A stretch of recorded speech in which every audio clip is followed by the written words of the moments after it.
We should be good now. You can go ahead and take the roll. All right, good morning, Trustee Kane, Okay, I'm here.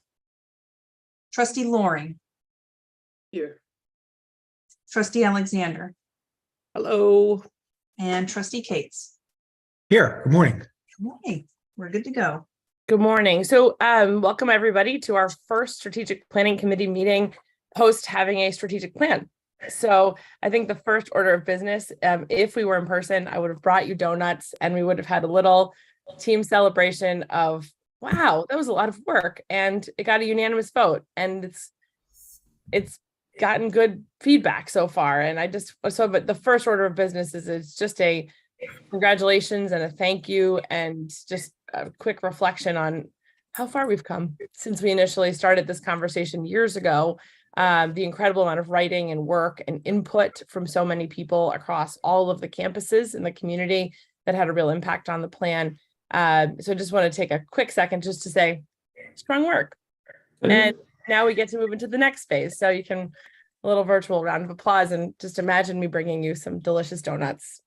I owe you a donut, I guess. I think it's important to start with that and just to sort of lay set the frame, if you will, for where we are now. We now move into implementation. And the point of today's meeting, the goals for today's meeting are first and foremost to build an alignment of understanding across the committee and trustees and everyone at the system about how we're viewing implementation. The strategic plan does outline a number of dates, anywhere between now and 2028. It does not include all dates. Not everything has a date, and that's going to be a part of our implementation phase, is to add those dates, and we're going to talk about that. So today we're going to review the timeline and the responsibilities of the system staff who are leading these efforts.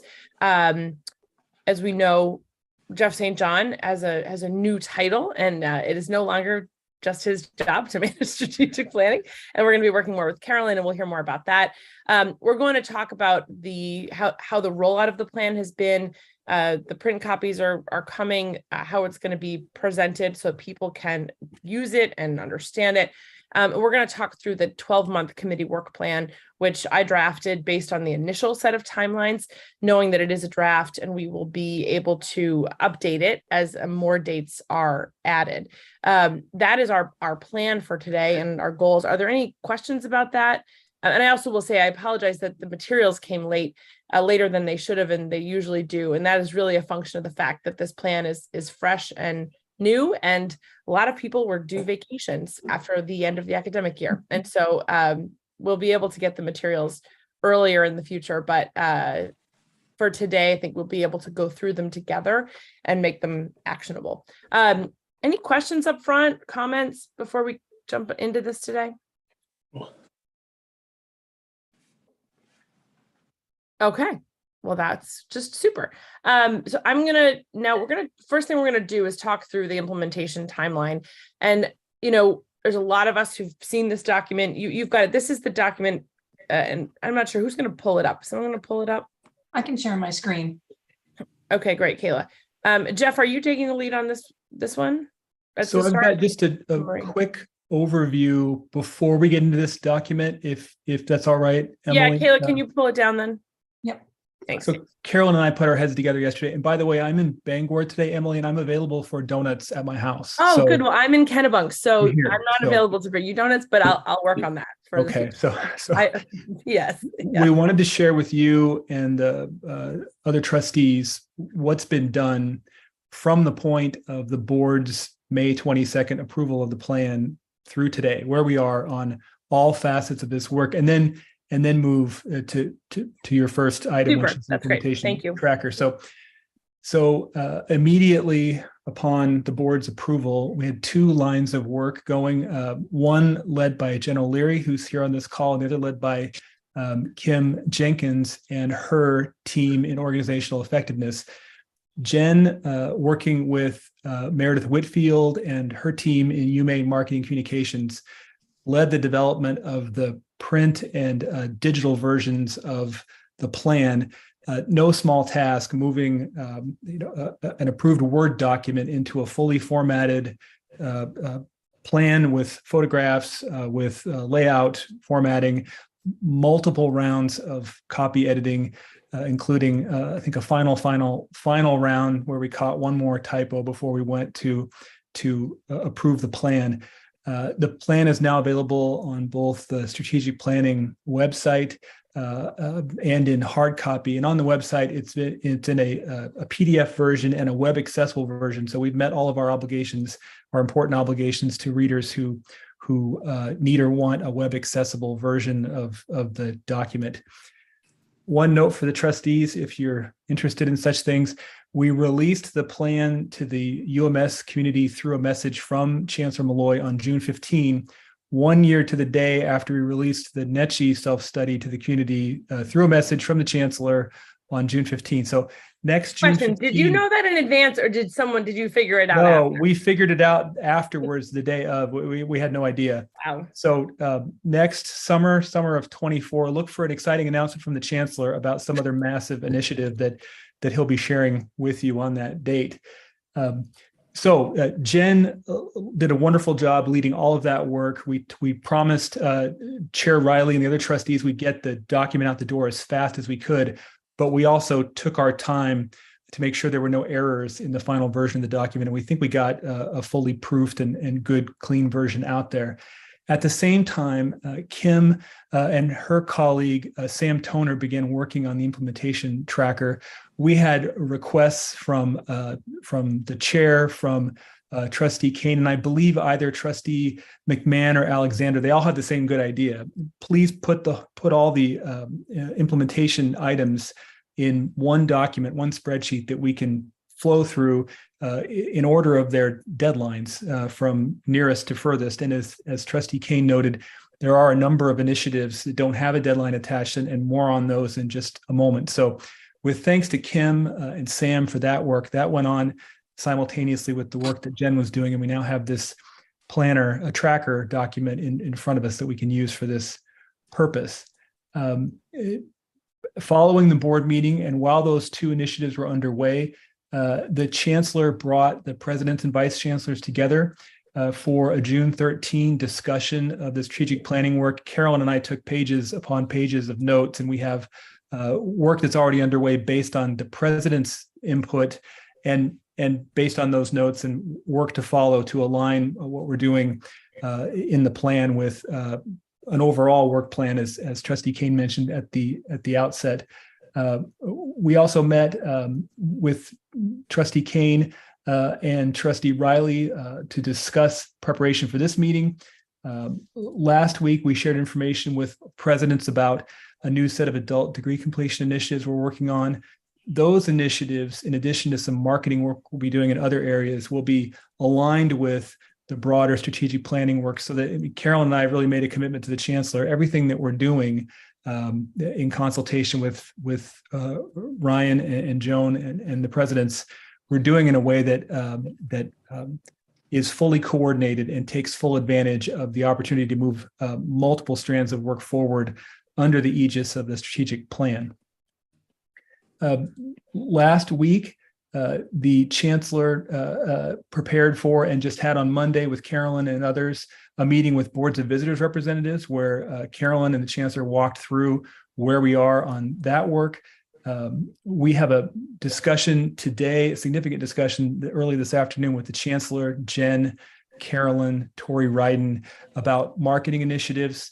We've met with an interim marketing group that was active across the system and reframed that work. There will be marketing teams attached to each major initiative in the plan that requires marketing. And we'll be using a point of contact from each university identified by the president, but then forming ad hoc teams to move individual marketing work forward, and then disbanding those teams when we've met our objectives in any one area.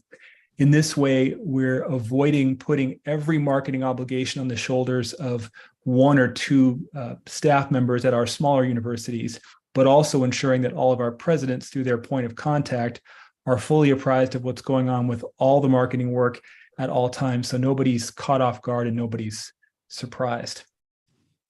We will, of course, be making updates to this group regularly in coordination with Trustee Kane, and then most likely through Carolyn's Vice Chancellor for Strategic Initiatives updates at full board meetings as well, whenever and wherever requested by the board and on whatever topic is in front of us at the time.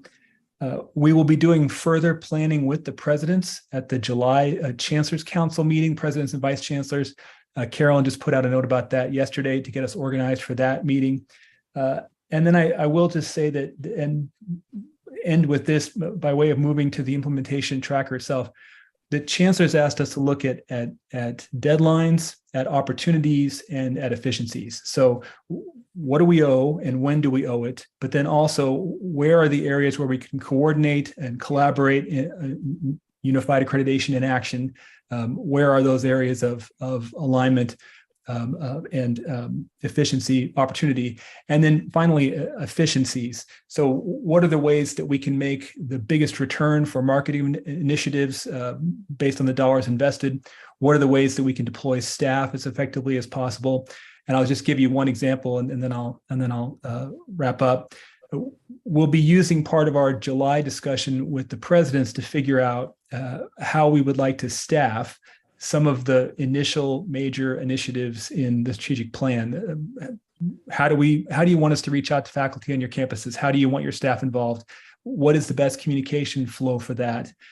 Another big area where Jen O'Leary will be working with several staff members and with Carolyn and me and others is on the internal communications around the plan itself. So we not only want to make sure that we're reaching all the right constituencies from all the universities and from system staff in doing the work, but we want to communicate the opportunity to all of them in a clear way, and then be communicating with them throughout their work. And to reiterate a point that Kim made very well during the writing process, we want to make sure that every member of the UMS community can see themselves in the plan and in the work.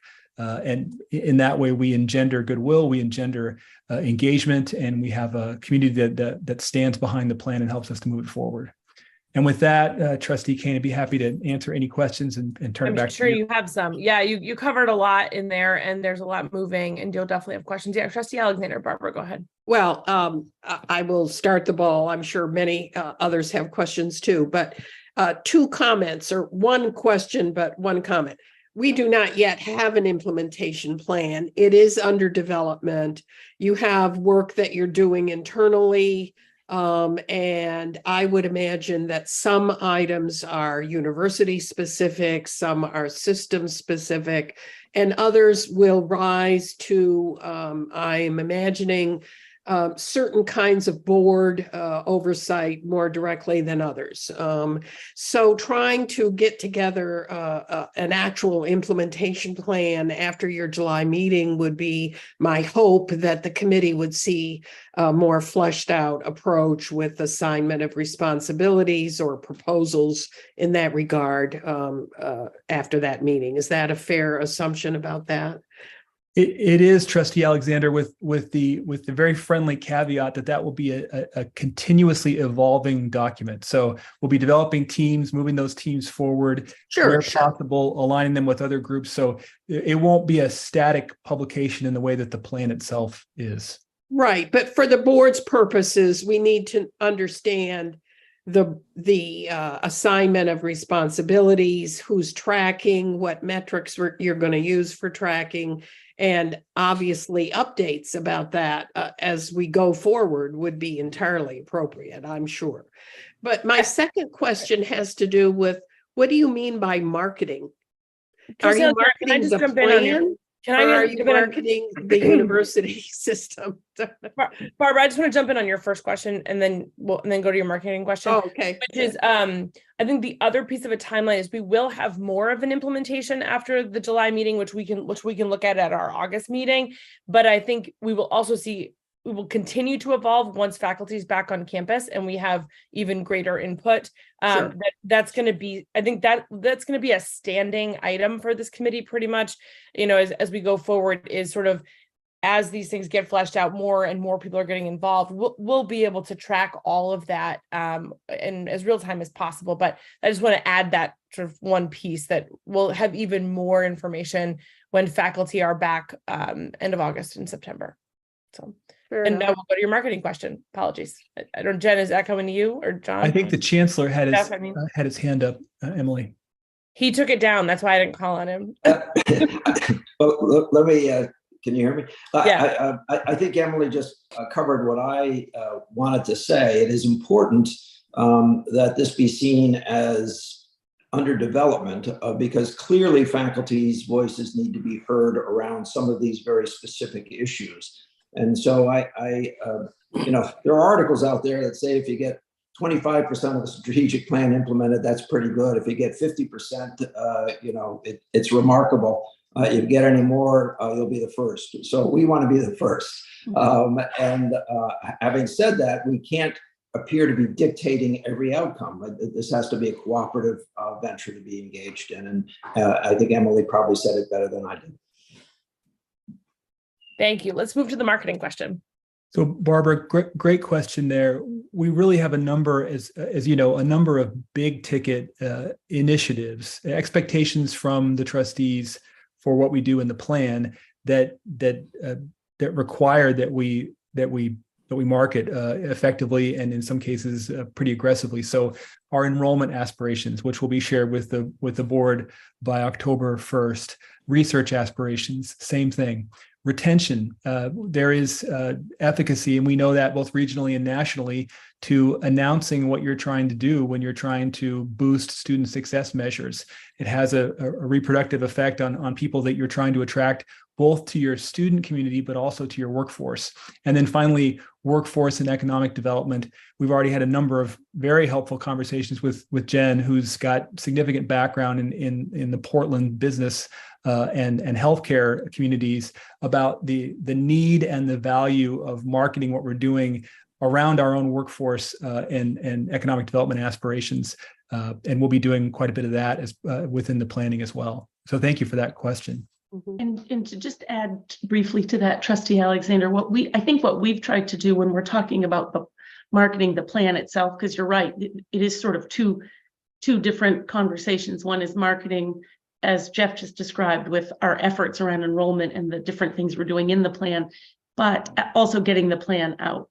So when we're talking about getting the plan out and getting people to understand what's in it, we've internally referred to that more as socialization of it, getting it out there, getting people to understand what our priorities are. And then marketing we're more referring to the elements of the plan that we're moving forward. If that helps any. Well, yes, and we have provisions in the plan about marketing the system and having more of a unified or coordinated approach to marketing. And I presume that's the second phase, not the socialization of the plan itself, as the words you're using here. Yes. You're nodding your head. Thank you. Yeah. Great. Thank you. Roger, go ahead. Thank you. Just following up on that.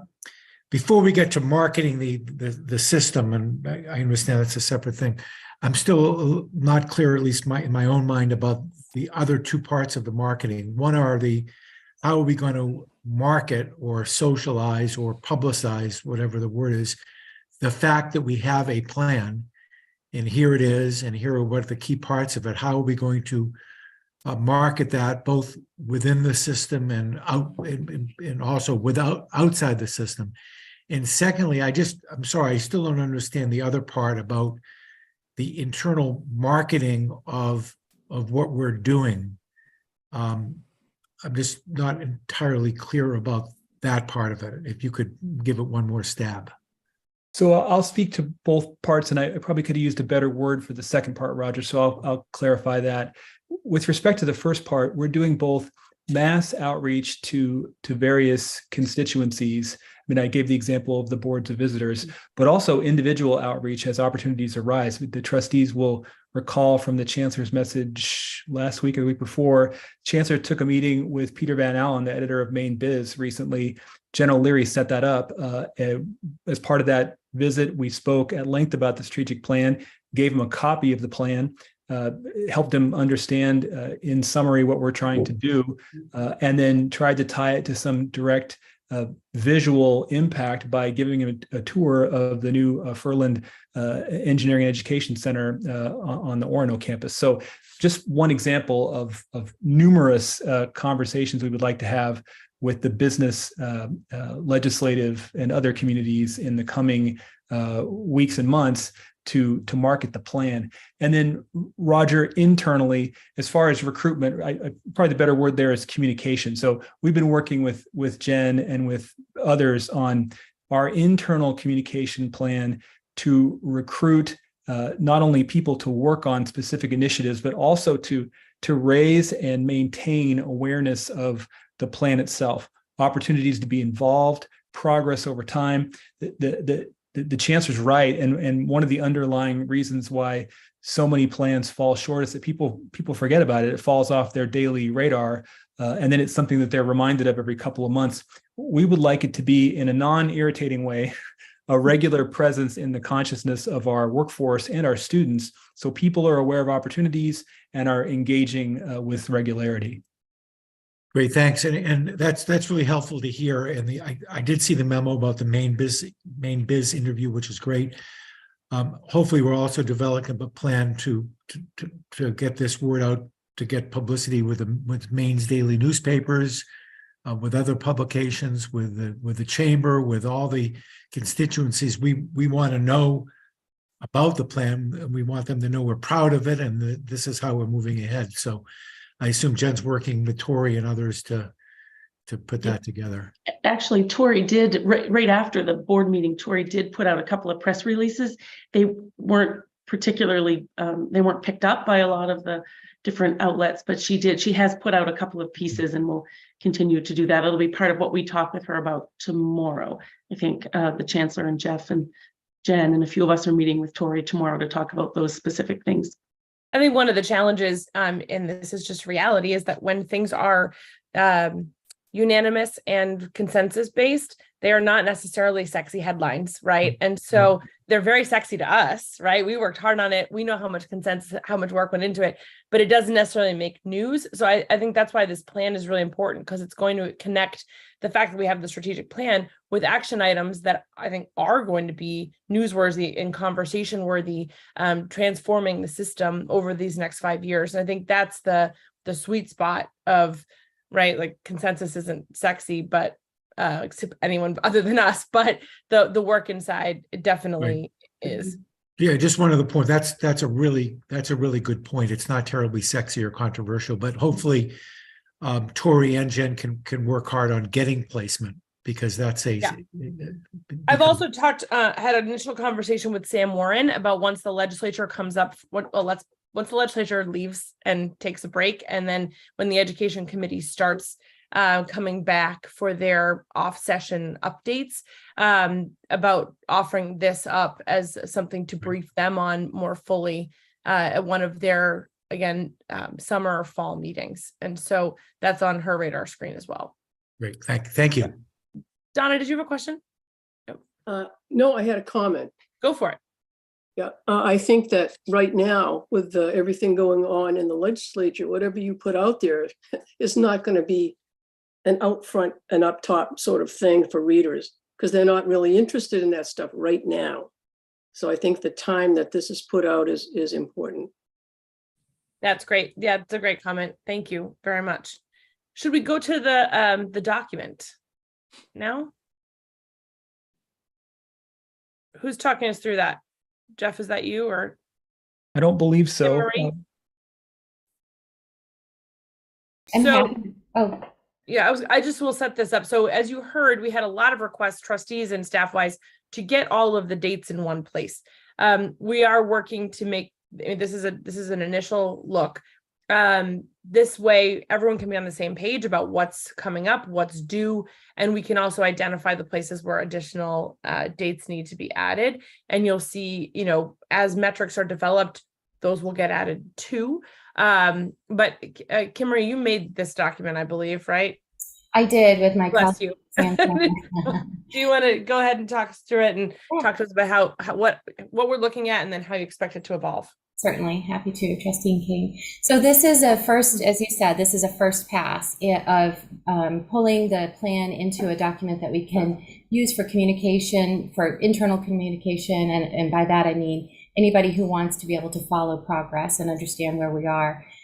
This is only the reason that the dates aren't complete, and the reason that not all of the leads have been filled in is because those still need to be vetted with the vice chancellors, the chancellor, the presidents, in terms of Sam and I took our best guess about who we thought leads were, and after conversation, some of those may change depending on the interest and need and what folks are working on.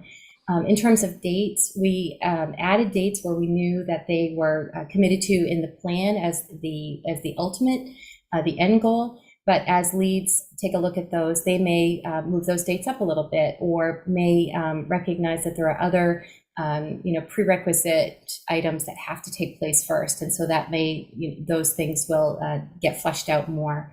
I want to make one comment too about this, because what we're looking at is a PDF, and this was created in just an Excel, very basic Excel spreadsheet. But what we're able to do when it's in a non-PDF form is to roll up and roll down. So for example, where you see the darker color there, those are the actions. So student success, action 1, action 2, and then the embedded goals within each.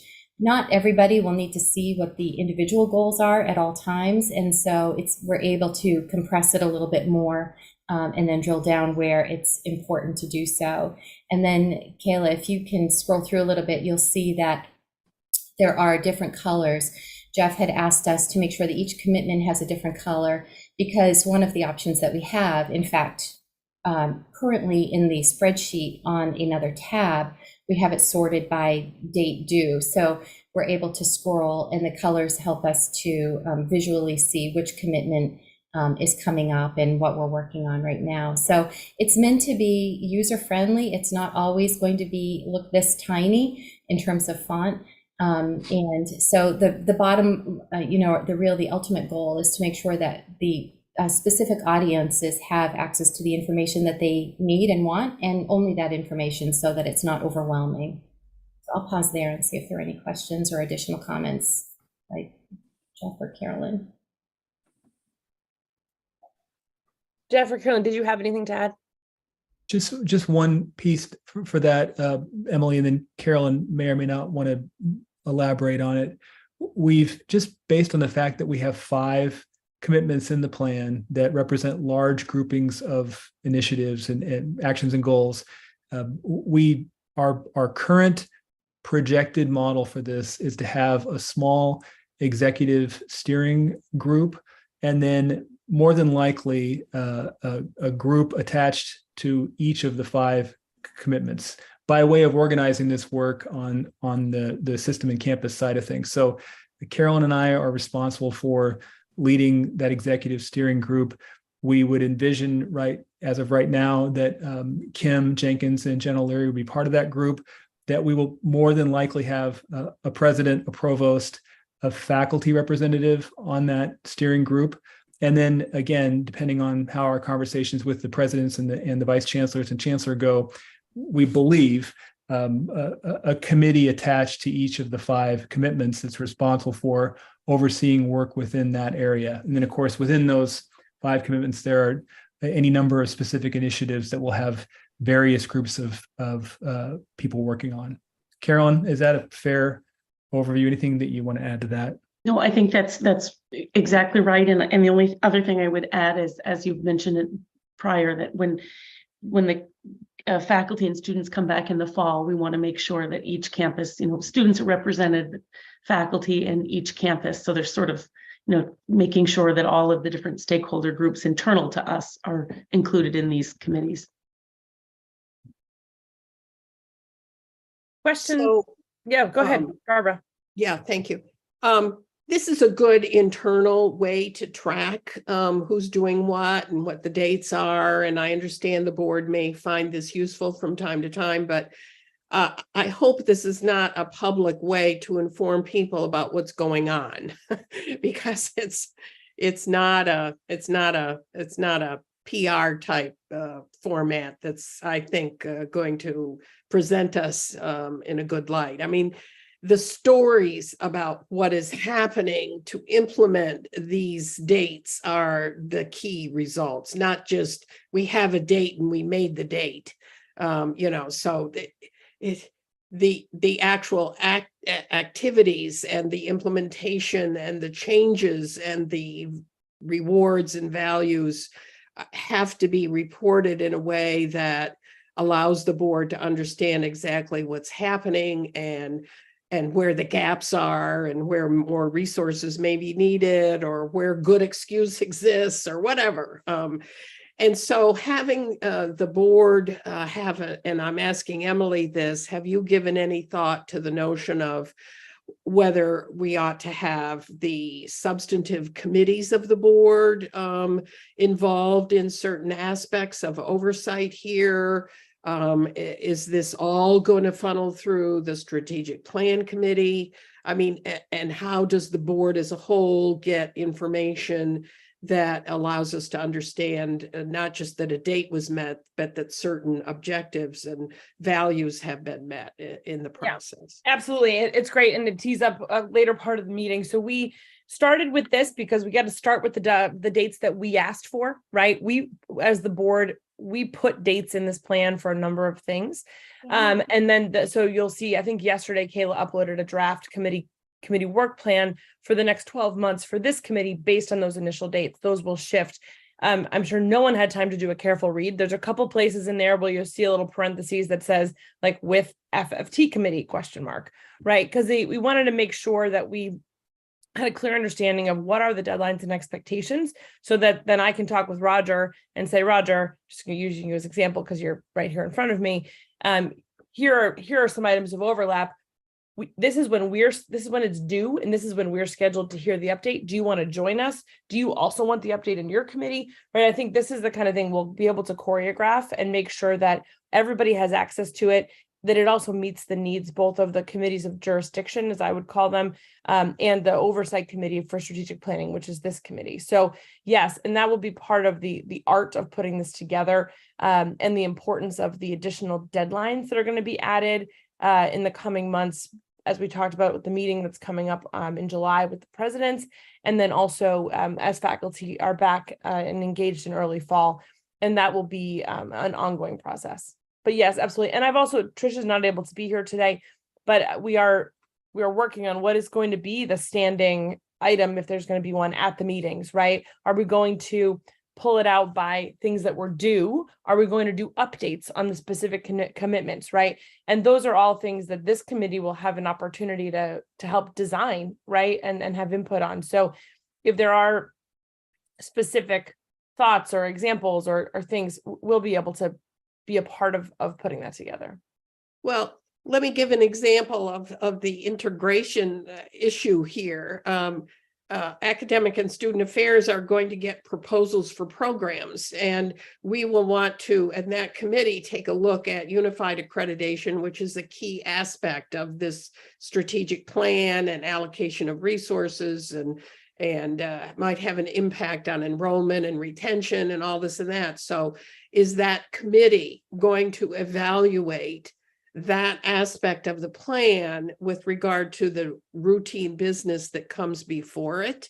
Or should, I'm asking, I don't know, ASA have a regular item on its agenda to discuss the implications of the strategic plan for product and aspects of reform that relate to academic and student affairs. So I just think we need to have a pretty good internal discussion about that so that it's very clear who's doing what and when. And Yeah, I don't I have could not firm agree views more. about it, frankly. Yeah, I could not agree more. And I think it does start with what's in the plan and outlining sort of those dates for planning purposes so that then we can work those in with the committees in the ways you're talking about, and also from a general awareness perspective for the board, right? And making sure there's a lot of transparency involved. So yes, I think that again is, I think will be quarterbacked by this committee. But I don't think we're quite ready to build that out until we have more of a sense of the timeline. You'll see, and when we look through the committee work plan, you can see there's a lot in there that could potentially have overlap with other committees. For sure. Trustee design. Alexander, if I could, I'd like to go back to one of the first pieces of your comment on the reporting. Yeah, what we just saw is really that's our internal project management tracker system. I look at 1 or 2 lines at a time, and it is enough for me, and then I turn it off. So I can imagine if we tried to put that out as our forward-facing document. So what I'm trying to do, and what Jeff and Kim and Tori and Jen, we're all trying to look at, for me, it's sort of 3 areas. One is this internal document that we need, because we need something on our computer each day to say, here's the deadlines, here's what we're trying to work toward.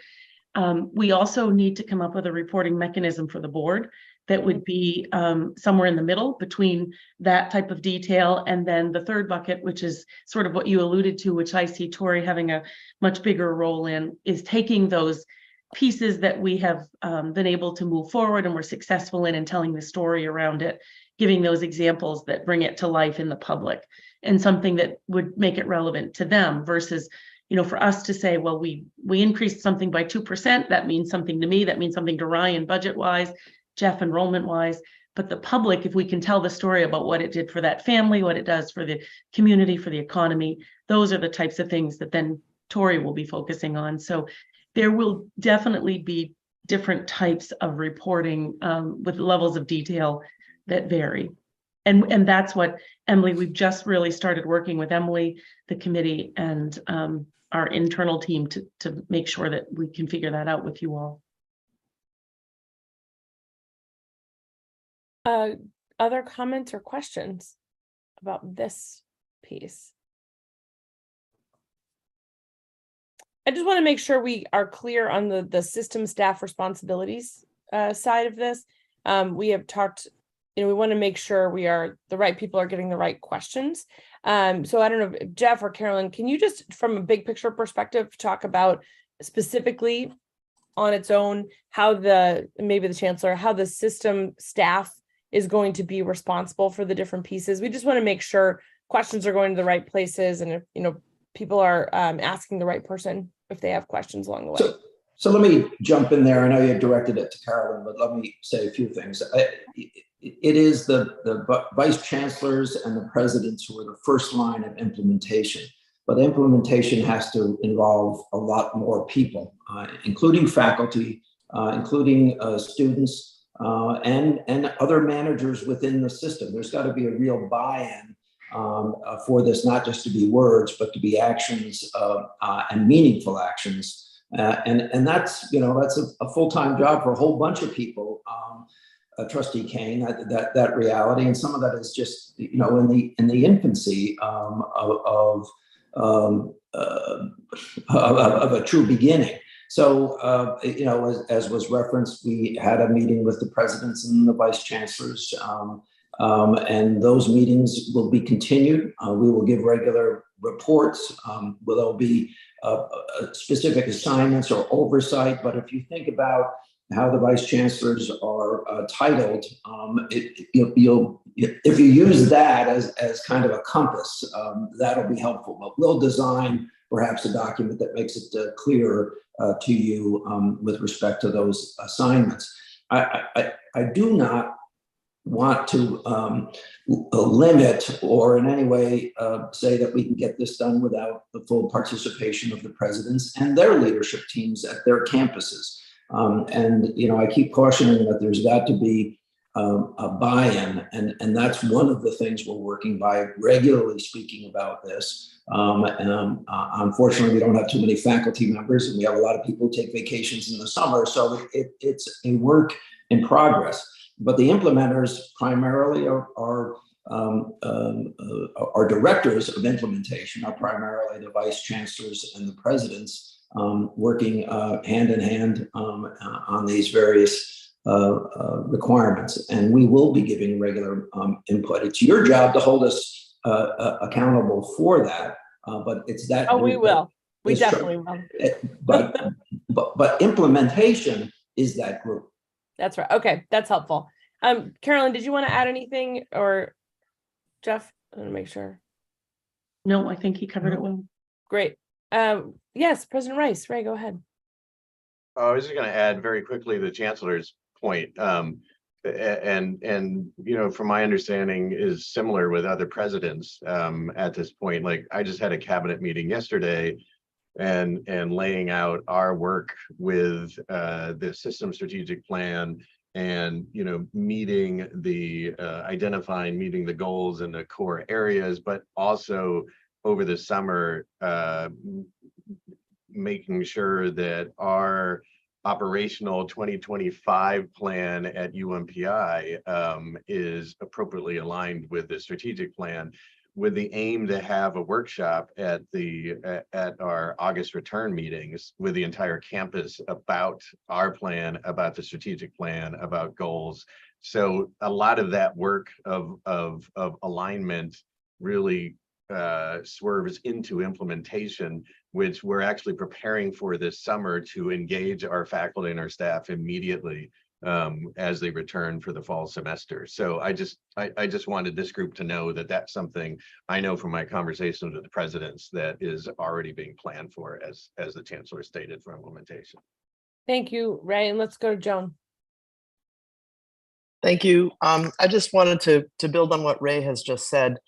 In addition to the presidents and the vice chancellors and then the faculty groups on campus, there are other groups that will have an important role in this implementation. So in my vice chancellor hat, I convene a group called the Research Leaders Team that is the sort of research point of contact on each of the campuses.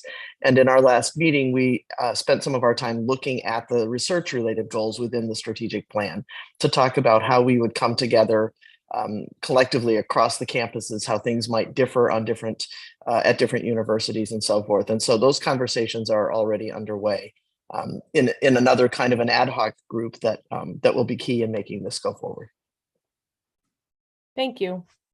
Other questions on any questions on staffing or implementation responsibilities?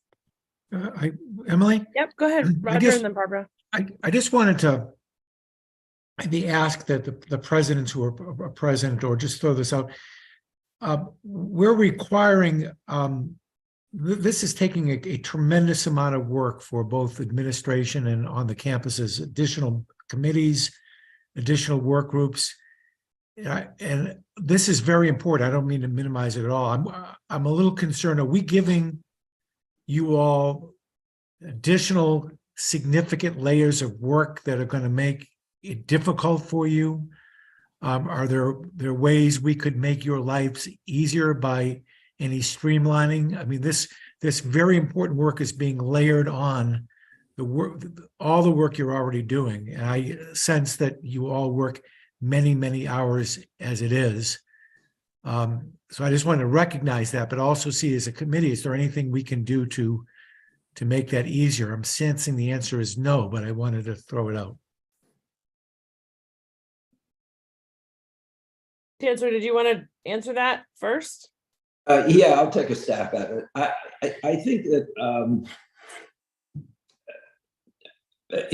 this is dangerous territory you're taking us, Roger. The reality is we have an exceptional team of people working on these issues, and asking others who are not, whose functions may not require they work on this, to join the effort if we're to get it done. I think that we need to fully respect our presidents and our provosts and the roles that they have to play in this implementation, and the roles that they honestly have to play in moving their faculty, which is a very difficult thing to do.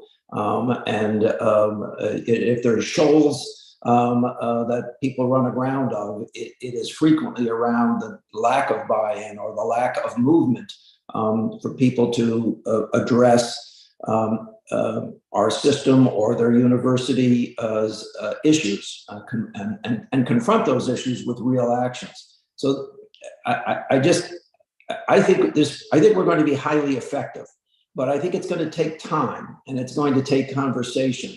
And yes, this is additional work, made more so because it's the first time in 19 years that anyone's done this. And quite frankly, to some extent, there's a fair amount of learning that has to be undertaken as we do these things. And I just would say to you, as the chancellor, that you should be very proud of the people that are aligned to do this work, and quite frankly, have great trust in them. At the same time, you hold us accountable.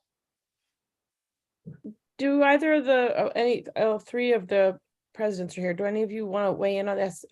Lee, go ahead. So, like the chancellor, I'm going to be careful in how I respond, but my first response, Roger, is to thank you for the question, because we are, in fact, pretty overwhelmed. And the great thing from my perspective is that the group of presidents is incredibly talented and really committed.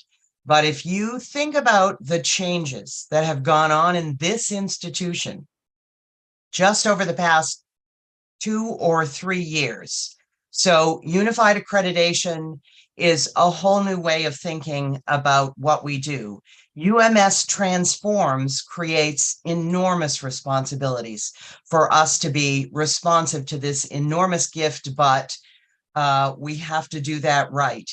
The strategic plan, which does and should bring many of these aspects together in a prioritization, is very helpful. But all of this is being done within the resources already existing, within the hours in the week already existing. And the strategic plan itself says, be bold, be brave, do great new things, but do not use new resources, do not anticipate new resources. It's an enormous challenge. And we wouldn't be here if we weren't people who really love an enormous challenge, but it is, and Roger, I'm ever so grateful for the recognition. It is huge amounts of work. And the great thing is the presidents are really beginning to work together to think about the ways existing resources can be leveraged across the system in ways we haven't thought about before. So I think that we all are just a little bit breathless as we move into the implementation phase, but we're all pretty excited about seeing whether we can meet this challenge. So thank you for the question. Joe, did you want to add as well? Thank you, Lee. Yeah, I'll just add to what Lee has said, and thank you, Roger, for the question, because it's a good, insightful question, and Lee's explained really beautifully where we are. I would add just a couple of thoughts. We have unified accreditation, which in and of itself has a set of expectations and performances that are required, and they align really well with this strategic plan. UMS Transforms, the same, with annual benchmarks and milestones that we are required to reach from our funder. Our own campus plans typically have lots of actions. And so one of the conversations that we're having here at UMaine, and I would add to what I've already mentioned, the fact that the maintaining R1 status has a very particular set of regular milestones that we are watching and tracking and need to meet that are more specific than what's in the strategic plan. So with all that said, I'm hopeful that the board will recognize and perhaps even call on us to share with you as we proceed to hear more about how we are in particular cases integrating the very important and significant goals of the strategic plan, your strategic plan, the system strategic plan, with all the other kinds of things we have going on, because that's taking time, and we've started that work. I mean, we have the strategic plan, we have the Transforms goals side by side, and trying to look at where we can interface those. But as we do that, I suspect, Trustee Kane, that will lead to questions and things we'd like to discuss as part of what it means to implement when all of these things are happening at the same time. And I also suspect it's going to lead to need to prioritize in certain ways that we hope will align with with the timelines that are here, but that may cause us to need to talk with you all as we try to figure it out. So I'm really grateful for Trustee Cates's opening of the topic and look forward to proceeding with those kinds of conversations. Thank you so much, Joan. And I think the other thing I'll add is just to take us back to, as we were working on the strategic plan, the idea was that it would not become a separate project, right? It's something that becomes integrated. It will take time. And the chancellor pointed out, the whole concept of it's been almost 2 decades since we had one. But the idea is, and intentionally doing it post unified accreditation allows us to ultimately make all of these things, hopefully, part of the work we do, right? Not as a separate pile-on, which was never the intention.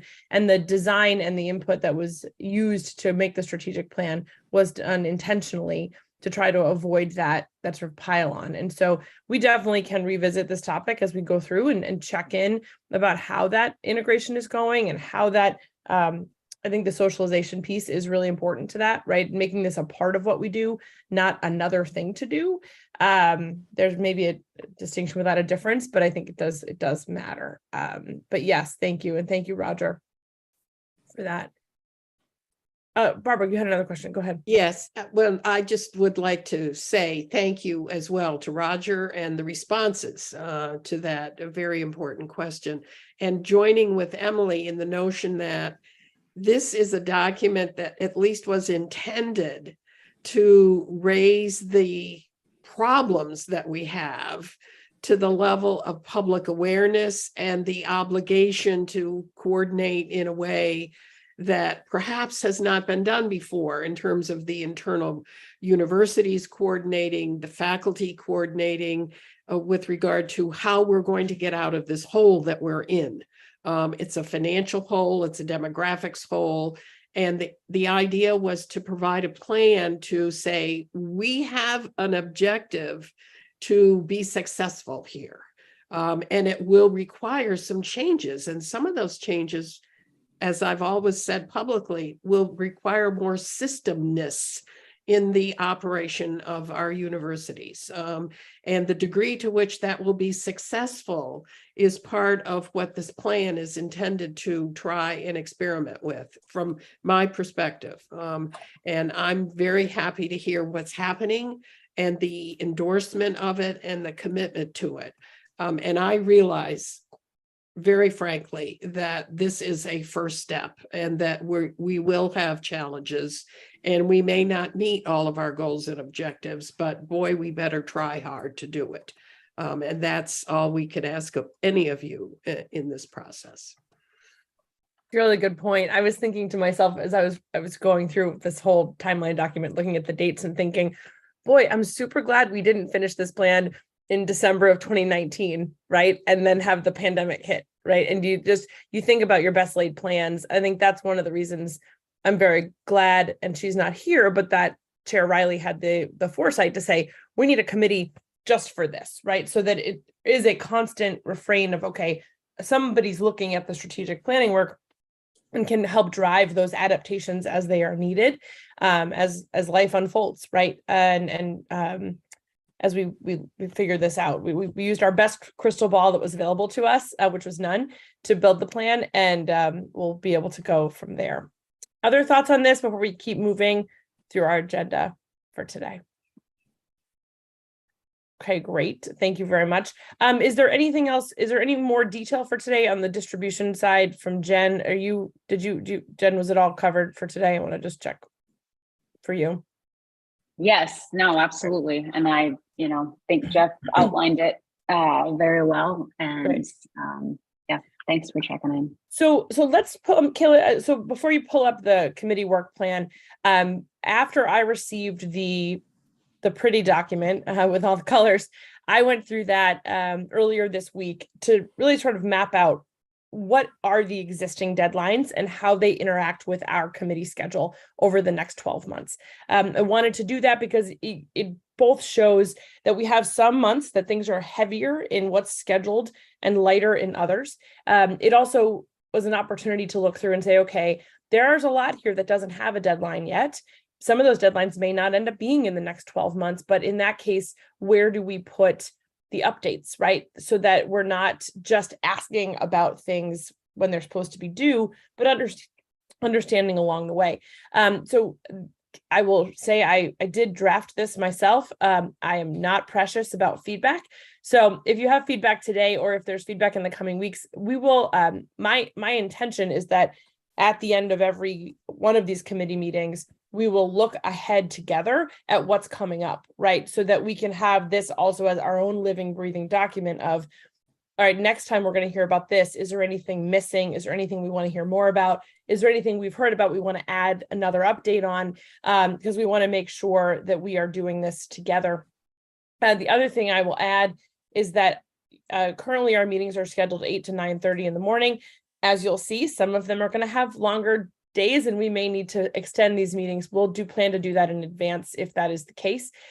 Because an hour and a half may not be enough when we get into the new year and a lot of more things are coming up. So Kayla, with that, if you could bring up the committee work plan. Super. So here's today, the 29th, we're reviewing the printed materials, the distribution, implementation, understanding staff responsibilities, and reviewing this document. It's pretty straightforward. Nothing was due to us. And then as you go through, the way I sectioned it, again, this was me making this up, so I'm open to feedback, is sort of what might we look at from a progress report perspective versus what is due. And I intentionally put the deadlines here. I tried to put things that were due at the meeting after their deadline. And so this is just to sort of give you all a sense, but Kayla, if you could scroll through. So August, we have more of a progress report. In October, we start to have things that are due. As you remember, when we put together this plan, we specifically have asks of the presidents. You can pause there, Kayla, of the presidents for when faculty come back about initial goals and setting those goals by October 1st. So we'll be able to review those. And also, this is a lot about putting even more meat on the bones, which we had asked the presidents to take on in the coming months. If you could scroll ahead. In the new year, we start to have deadlines that are coming in. I put in a progress report there around the key student success indicators, thinking sort of end of one semester, we could do a check-in on that. We also have 2 items that are due then around the assessment of program learning outcomes in multi-university programs and the regular outcomes assessment of those multi-university programs. So that's in the plan. Keep scrolling into March. Again, not as much as due there, but because there were really almost no deadlines related to commitment 2 and commitment 3, which was about fiscal management, and then also our work, our 2, 3, and 4, there were fewer deadlines that were in the plan. So I thought March, when only one thing was due, might be a good check-in on that. But we will also have more dates in the plan before then. So this could all shift as we look at the fiscal piece in line with budget. We look at about making our UMaine system a great place to work and a destination for students. And then very importantly, our DEI efforts. And you can see here, this is where, Barbara, to your earlier question, I put the question marks of with the FFT committee or with the HR committee, right? As we think about making this a place to work, as we have more deadlines and have more of a sense of metrics, we'll be able to align the committee schedules even more. Kayla, you can keep going. In May, we have some more things that are due, the student success actions and around infrastructure portfolio. This is where we see the capital plan. Again, we may want to do that with FFT. We may not. Roger and I can talk about that. Does it make sense to consolidate when we get to some of these items? And then continued work potentially with HR. And then in June, you can look, there's a lot that's due for a year from now. And so this is where we can say, okay, do we want to do this with other committees? Do we want to do this on our own? Which of these do we need an oral update on? Maybe some of them will be ahead of the game and will have already moved the updates. But I wanted to lay this out so everybody had a common sense of common understanding of what is the current impact of the deadlines we have set on our oversight abilities. So we can pull it down. You all have it in diligent, but I wanted to see if there were questions about that. And again, feedback is welcome today and any other day of the week on the document and the items that are in there, but sort of my initial attempt at outlining. Any thoughts or feedback today? Asks. Okay. Wow. That's really good. Well, let me Go ahead, just say that Barbara. it's hard for me to give you any feedback. I just saw this yesterday. Of course, So, we all did. um, Yeah. you've outlined a process here in which our committee is kind of the gatekeeper for hearing about the comprehensive set of activities reflected in the plan. And I presume that is something the board has already thought is appropriate, but I don't recall a discussion of that. I think it's a very helpful draft, Emily, to give us thought for discussion about this.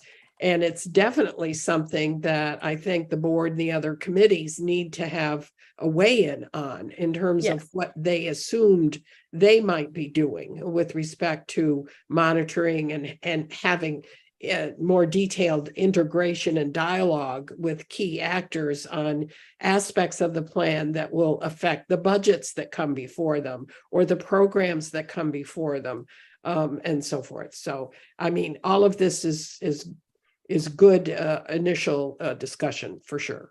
Yeah. Thank you. Great.